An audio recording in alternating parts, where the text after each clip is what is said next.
আমি বাংলাদেশ সহ বিশ্বের সকল মুসলমান ভাই ও বোনদেরকে জানাই পবিত্র মাহে রমাদানের আগাম শুভেচ্ছা। পবিত্র রমাদান মাসে দেশের মানুষ একটু শান্তি এবং স্বস্তিকর পরিবেশে রোজা রাখবেন, সেহরি করবেন, ইফতার করবেন, ইবাদত বান্দিগি করবেন, এমনটি জনগণের ইচ্ছা, আশা বা প্রত্যাশা। কিন্তু দেশে এক অস্বস্তিকর পরিস্থিতি বিরাজ করছে। চারিদিকে শুধু ভোট ডাকাত আর দুর্নীতিবাজদের উল্লাস, উপেক্ষিত অবহেলিত সাধারণ মানুষ, সাধারণ জনগণ। প্রতিদিন বেড়েই চলেছে চাল, ডাল, লবণ, তেল, চিনি, পেঁয়াজের দাম। নিত্য প্রয়োজনীয় প্রতিটি পণ্যের দাম প্রতিদিন করে একটু একটু করে জনগণের ক্রয় ক্ষমতার বাইরে চলে যাচ্ছে। এমনকি রোজাদারদের জন্য ইফতারের প্রধান অনুষঙ্গ খেজুরের দাম পর্যন্ত পরিকল্পিতভাবে বাড়িয়ে দেওয়া হয়েছে। হাসিনার দামি সরকার বলছে খেজুর নাকি বিলাসী পণ্য। এই অজুহাতে খেজুর আমদানির উপরে অস্বাভাবিক হারে শুল্ক আরোপ করা হয়েছে। দেশের মানুষের জিজ্ঞাসা, রোজাদারদের কাছে খেজুর কি বিলাসী পণ্য? সাধারণ ব্যবসায়ীদের অভিযোগ, বর্তমানে দেশে 110 টাকা কেজি দরে আমদানি করা খেজুরের শুল্ক দিতে হয় 140 টাকা। 120 টাকা কেজি দরে আমদানি করা খেজুরের শুল্ক দিতে হয় 210 টাকা। প্রশ্ন, খেজুরের উপরে এমন অস্বাভাবিক হারে শুল্ক আরোপ করলে বাজারে কি খেজুরের দাম কমবে? সুতরাং অন্তত রমজান মাসের জন্য হলেও খেজুর আমদানির উপর কি শুল্ক মওকুফ করা যেত না? প্রিয় ভাই বোনেরা, ফ্যাসিস্ট হাসিনার দুর্নীতিবাজ সরকার তথাকথিত মেগা প্রজেক্ট কিংবা ব্যক্তি বিশেষের মূর্তি কিংবা ভাবমূর্তি প্রতিষ্ঠা করতে গিয়ে বছরের পর বছর ধরে অকারণে রাষ্ট্রের শত শত কোটি টাকা খরচ করেই চলেছে। দুর্নীতির মেগা প্রজেক্ট কুইক রেন্টালের মাধ্যমে ভর্তুকি কিংবা ক্যাপাসিটি চার্জের নামে দলীয় দুর্নীতিবাজদেরকে কমপক্ষে 1 লক্ষ কোটি টাকা দিয়েছে। অথচ দেশের কোটি কোটি মুসলমানদের ইফতারের জন্য খেজুর আমদানির উপরে ভর্তুকি দূরে থাক, উল্টো খেজুর আমদানির উপরে অস্বাভাবিক হারে শুল্ক আরোপ করা হয়েছে। বছরের একটি মাত্র মাস যখন ধর্মপ্রাণ মুসলমানগণ সারাদিন রোজা শেষে অর্থের অভাবে হয়তো অনেকেই ইফতারের সময় একটি খেজুরও খেতে পারবেন না। এটি অন্যায়, এটি অন্যায্য। প্রিয় ভাই বোনেরা, গোশতের পরিবর্তে কাঁঠাল দিয়ে বার্গার বানানোর হাস্যকর পরামর্শ দিয়ে শীর্ষ দুর্নীতিবাজ হাসিনা জনগণের সঙ্গে মশকরা করেছিল। হাসিনা ভাইরাসে আক্রান্ত দামি মন্ত্রীরাও এখন জনগণের সঙ্গে মশকরা করা শুরু করেছে। দুদিন আগেই আপনারা দেখেছেন এক দামি মন্ত্রী রোজাদারদেরকে ইফতারের সময় খেজুরের পরিবর্তে বড়ই খাওয়ার পরামর্শ দিয়েছে। রাজনৈতিকভাবে চরিত্র হারানো আওয়ামী লীগের দামি এমপি মন্ত্রীরা জানে না সব জিনিসের দামি হয় না। বড়ই কখনোই খেজুরের দামি হতে পারে না। সারাদিন পবিত্র রোজা শেষে গরিব ধনী সকল রোজাদারদের কাছে ইফতারের সময় খেজুর শুধুমাত্র সাধারণ একটি ফল নয়, বরং এটি সুন্নত, এটি মুসলমানদের ধর্মীয় অনুষঙ্গ কিংবা রীতি। দেশের ধর্মপ্রাণ জনগণ বিশ্বাস করেন হাসিনার দামি সরকার অত্যন্ত সূক্ষ্ম এবং পরিকল্পিতভাবেই দেশের বৃহত্তর জনগোষ্ঠীর ধর্মীয় সংস্কৃতি এবং সামাজিক রীতি ও মূল্যবোধের বিরুদ্ধে অবস্থান নিয়েছে।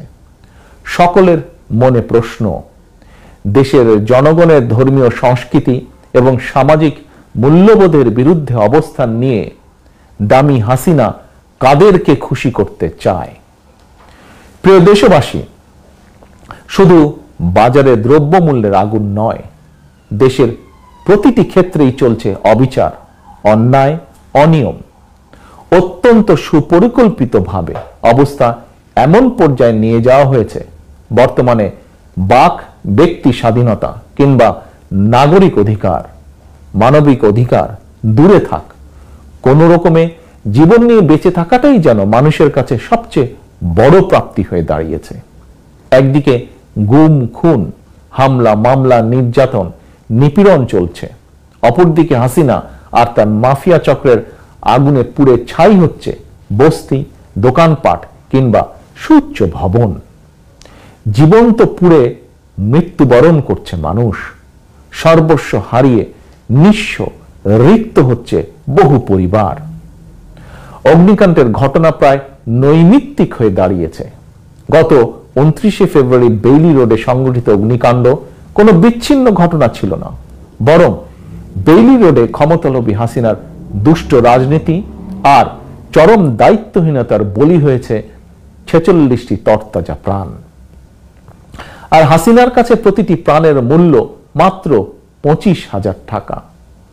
মানুষের জীবন নিয়ে খুনি হাসিনার কি নির্মম রসিকতা, প্রিয় দেশবাসী। উন্নয়নের বুলি আওড়ালেও বেইলি রোডের 46টি তরতাজা প্রাণের অস্বাভাবিক মৃত্যু প্রমাণ করেছে শীর্ষ দুর্নীতিবাজ হাসিনার পরিবার, দলীয় দুর্নীতিবাজ আর টাকা পাচারকারীদের উন্নতি হলেও হয়নি জননিরাপত্তার উন্নতি, হয়নি জনগণের কোনো উন্নতি। প্রিয় দেশবাসী, গত 9 বছরে সারা দেশে প্রায় 2 লক্ষ অগ্নিকাণ্ডের ঘটনা ঘটেছে। এতে 1000-এরও বেশি মানুষ মৃত্যুবরণ করেছেন, আহত হয়েছেন অসংখ্য মানুষ। সর্বশেষ 2023 সালের 27,000-এরও বেশি অগ্নিকাণ্ডের ঘটনা ঘটেছে, অর্থাৎ প্রতি বছর অগ্নিকাণ্ডের ঘটনা বেড়েই চলেছে। দেশের প্রতিটি নগর মহানগর, বিশেষ করে রাজধানী ঢাকা যেন একটি অগ্নিকুণ্ডলীর উপরে দাঁড়িয়ে আছে। গত 15 বছরে Tazreen garments, Shezan juice factory, রাজধানীর বঙ্গবাজার, গুলশান, বসুন্ধরা, আমিন বাজার, পুরনো ঢাকার চুড়িহাট্টা, বনানীর এফআর টাওয়ার কিংবা সীতাকুণ্ডে বিএম ডিপোতে ভয়াবহ যে অগ্নিকাণ্ড ঘটেছে, সেই অগ্নিকাণ্ডে পুড়ে ছাই হয়ে গিয়েছিল অসংখ্য মানুষের জীবন এবং সম্পদ। প্রতিটি অগ্নিকাণ্ডের ঘটনাই কি স্রেফ একটি দুর্ঘটনা? অবশ্যই নয়।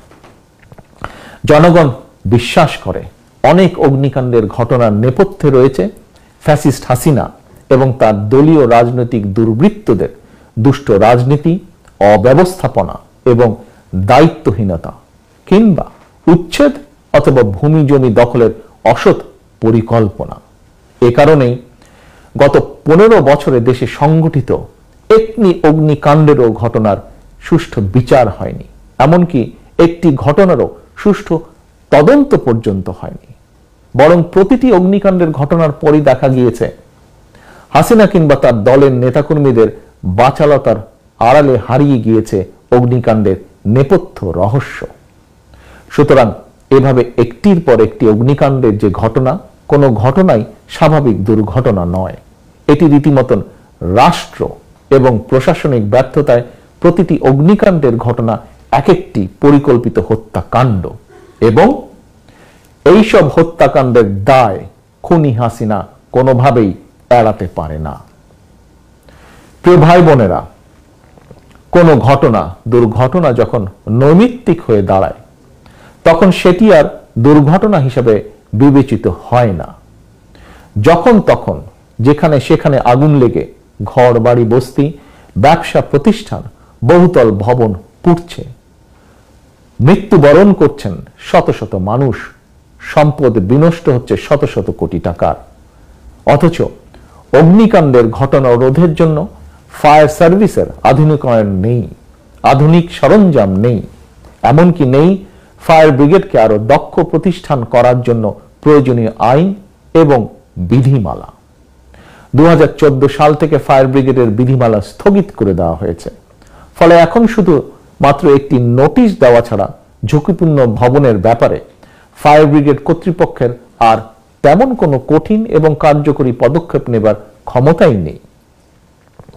বছরের পর বছর ধরে র্যাব পুলিশের বন্দুকের জোরে ক্ষমতা কুক্ষিগত করে রাখলেও অগ্নি নির্বাপন কিংবা দুর্যোগ মোকাবেলায় কোনো আধুনিক ব্যবস্থাই নেই, নেই প্রয়োজনীয় আইনের সংস্কার। রক্তপিপাসু হাসিনার আইন শুধু কাকে ধরা যায়, কাকে মারা যায়, কিংবা বিচারের নামে অবিচার চালিয়ে কাকে ফাঁসিতে ঝুলিয়ে দেওয়া যায়।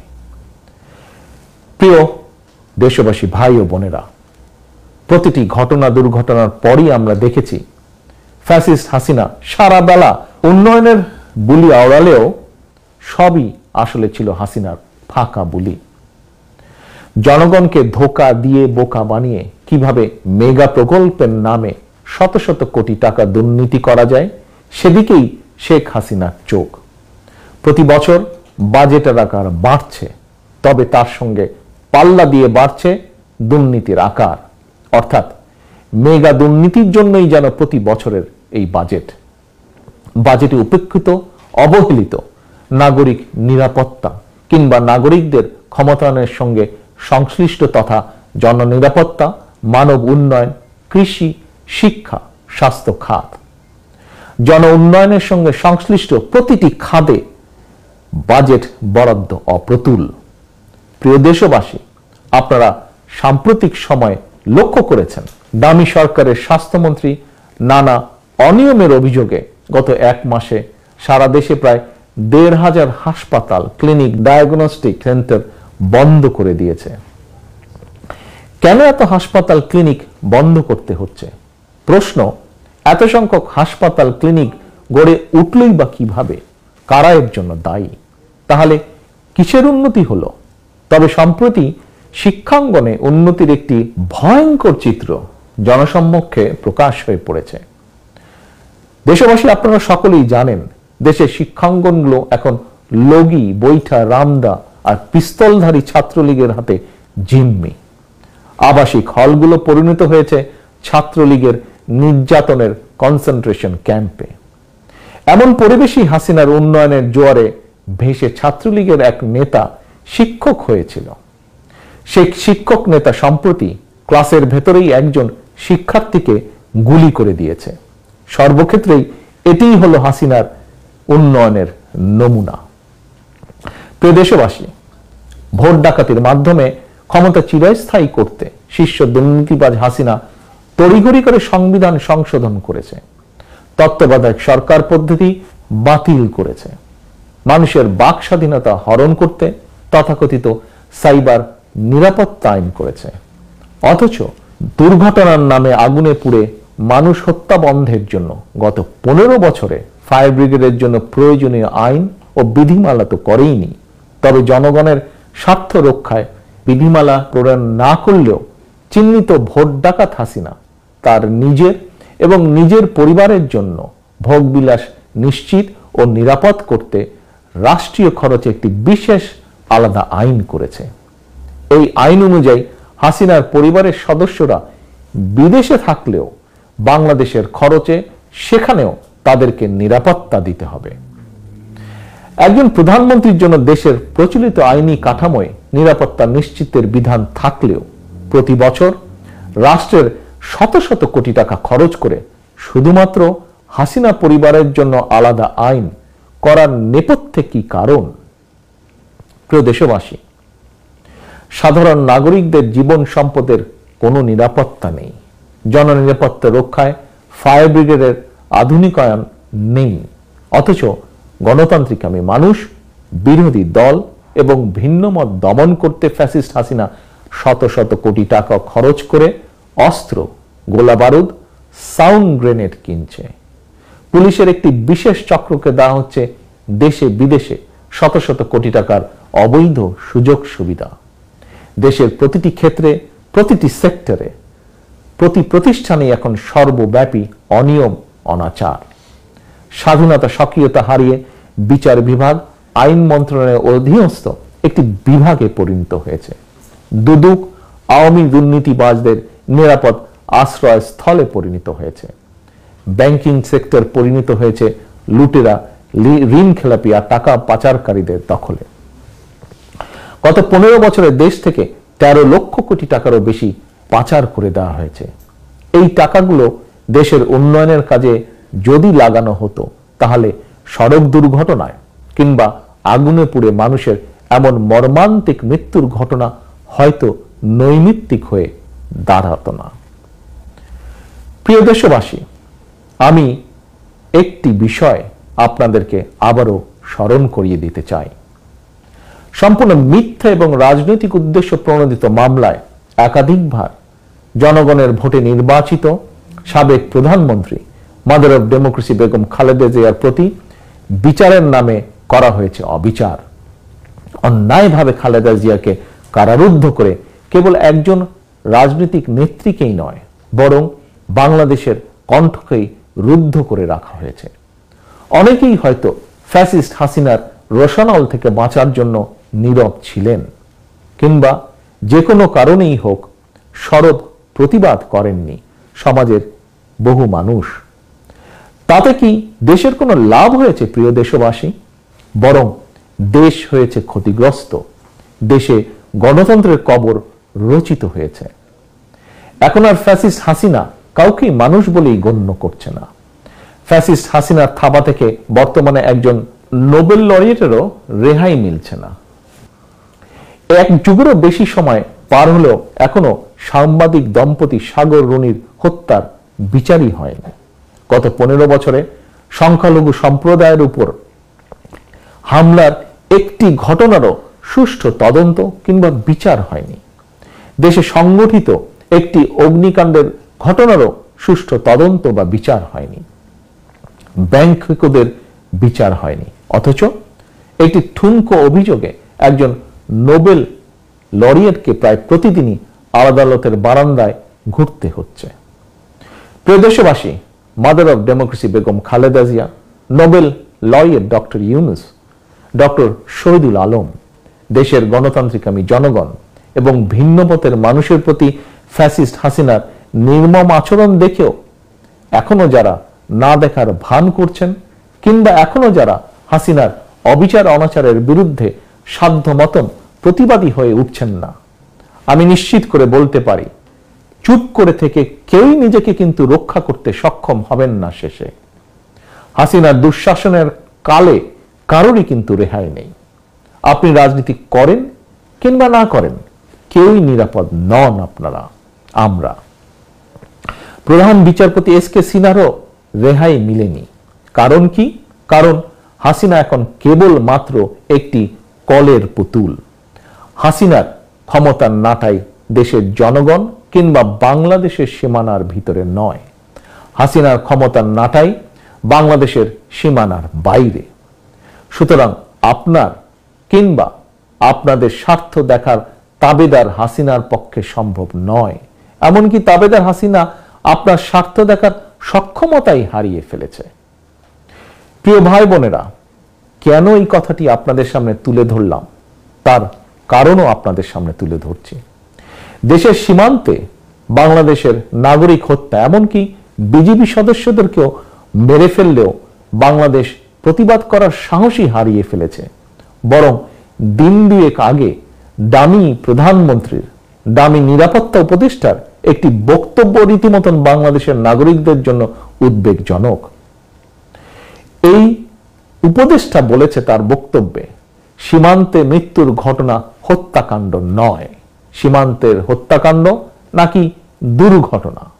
প্রিয় দেশবাসী, দেশের এমন পরিস্থিতিতে আমি আমার প্রায় সকল বক্তব্যে একটি বিষয়ের প্রতি আপনাদের দৃষ্টি আকর্ষণ করেছি, আজও করতে চাই।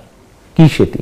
সেটি হলো দেশের চলমান যে পরিস্থিতি, চলমান যে সংকট বিরাজমান, এটি শুধুমাত্র বিএনপির একার সংকট নয়, অথবা এটি কোনো রাজনৈতিক গোষ্ঠী বা কতগুলো রাজনৈতিক দলের সমস্যা নয়।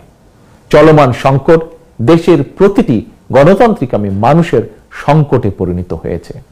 এই সংকট থেকে উত্তরণের একমাত্র উপায় ফ্যাসিস্ট হাসিনার কবল থেকে রাষ্ট্র ক্ষমতা উদ্ধার করে জনগণের বাংলাদেশে জনগণের নেতৃত্ব কর্তৃত্ব প্রতিষ্ঠা করা। সুতরাং কোনো অজুহাত কিংবা ক্ষুদ্র দলীয় স্বার্থ প্রাধান্য না দিয়ে যদি আমরা ঐক্যবদ্ধ না হই, তাহলে হয়তো সেদিন বেশি দূরে নয় যেদিন স্বাধীন বাংলাদেশেও আমাদেরকেও হয়তো নিজ ভূমিতে নির্মম নির্যাতিত ফিলিস্তিনিদের ভাগ্য বরণ করতে হতে পারে। প্রিয় দেশবাসী, অতএব আসুন স্বাধীন দেশে স্বাধীন নাগরিক হিসাবে সম্মানের সঙ্গে মানবিক মর্যাদা নিয়ে যদি বেঁচে থাকতে হয়, তাহলে এই স্বাধীনতার মাসে দেশ এবং জনগণের স্বাধীনতা রক্ষার লড়াইয়ে আবারও রাজপথে ঐক্যবদ্ধ হওয়ার শপথ নেই। আমরা ঐক্যবদ্ধ হলে হাসিনার পতন সময়ের ব্যাপার মাত্র। আমাদের বক্তব্য স্পষ্ট, 7ই জানুয়ারি নির্বাচন কোনো নির্বাচন ছিল না।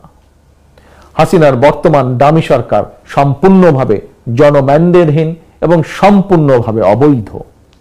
হাসিনাকে রাষ্ট্রীয় ক্ষমতার বাইরে রেখে নির্বাচনকালীন নির্দলীয় নিরপেক্ষ সরকারের অধীনে একটি অবাধ, সুষ্ঠু, নিরপেক্ষ নির্বাচনের মাধ্যমেই কেবল জনগণের কাছে জবাবদিহিমূলক একটি গণতান্ত্রিক সরকার প্রতিষ্ঠা করা সম্ভব। সেই লক্ষ্যেই আমাদের আন্দোলন চলমান।